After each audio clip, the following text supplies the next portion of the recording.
Bonjour, bonsoir. Aujourd'hui, ce n'est pas Arnaud, mais Loki. Et si je suis là, c'est pour vous parler de la journée professionnelle organisée par Néoludis ce lundi 25 mars, juste après Ludi Nord donc, où des éditeurs distribués par Néoludis sont venus présenter leurs nouveautés de ce premier semestre 2024.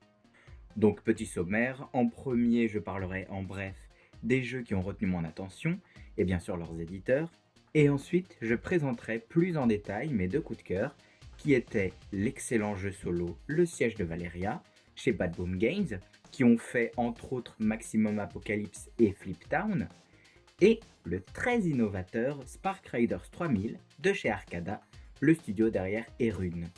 Quand je suis arrivé, j'ai tout de suite été très bien accueilli par le staff de Néoludis et par l'éditeur Bad Boom Games qui m'ont présenté leurs jeux exposés.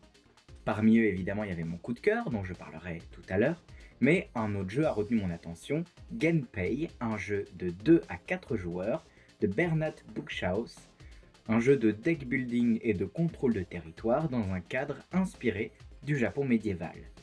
La traduction est prévue pour septembre-octobre, et en gros, le joueur qui emporte le soutien du plus grand nombre de clans revendique le trône et est nommé empereur du Japon. Parmi les autres jeux qui ont retenu mon attention, il y avait Dune Imperium Insurrection de Paul Denen chez Lucky Dog Games, qui est pensé comme une suite indépendante à Dune Imperium, donc un jeu à part mais qui peut se mélanger avec les extensions du premier, l'avènement d'X et Immortalité, et aussi avec les éléments du premier jeu.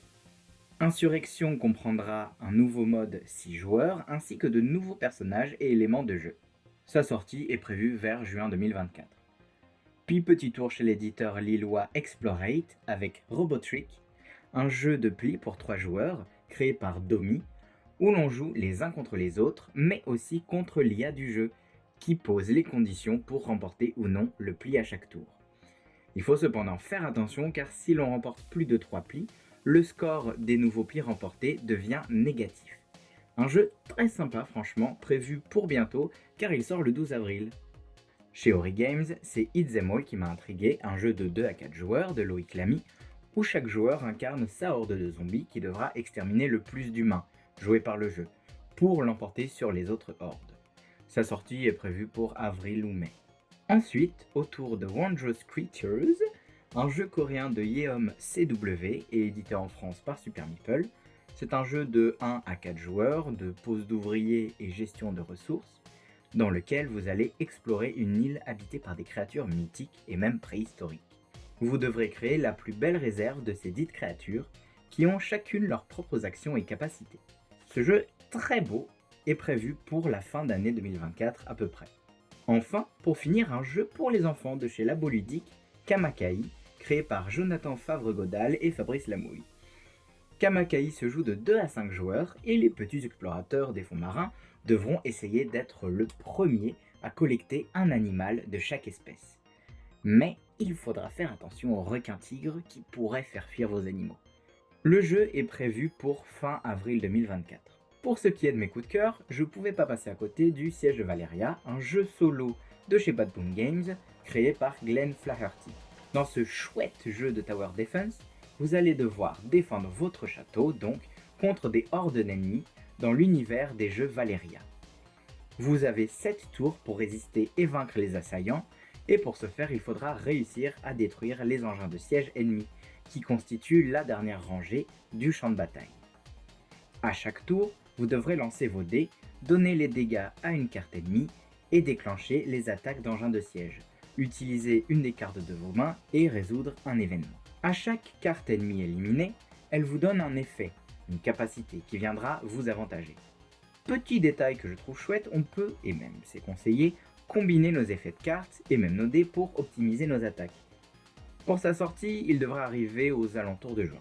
Enfin, mon deuxième coup de cœur de cette journée, c'est un jeu hybride donc qui m'a très agréablement surpris.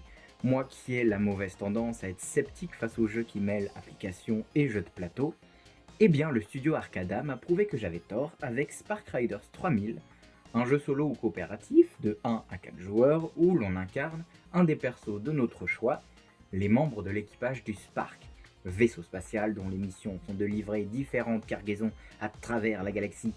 L'application qui accompagne le jeu nous fournira les différents scénarios et notre précieux ordinateur de bord.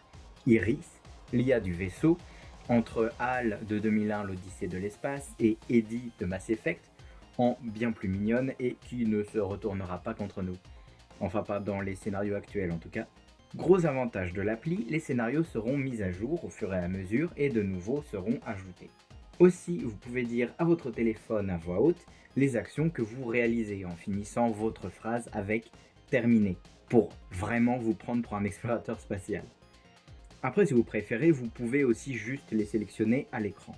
Côté plateau, le cœur physique du jeu, vous retrouvez votre magnifique vaisseau et ses différentes salles, les vaisseaux ennemis au cas où des aliens vous attaquent, les dés qui vous serviront selon vos actions, votre carte personnage ainsi que son token ou la figurine en édition commandeur, et les autres accessoires et cartes du jeu.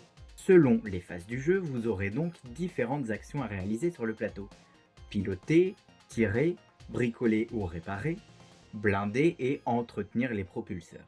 Iris pourra vous aider à effectuer certaines tâches si vous ne pouvez pas tout faire. En gros, c'est vraiment une super découverte. En tant qu'aficionado de jeux dans l'espace, je suis très content de voir à quel point Spark Riders 3000 est hyper complet et bien pensé.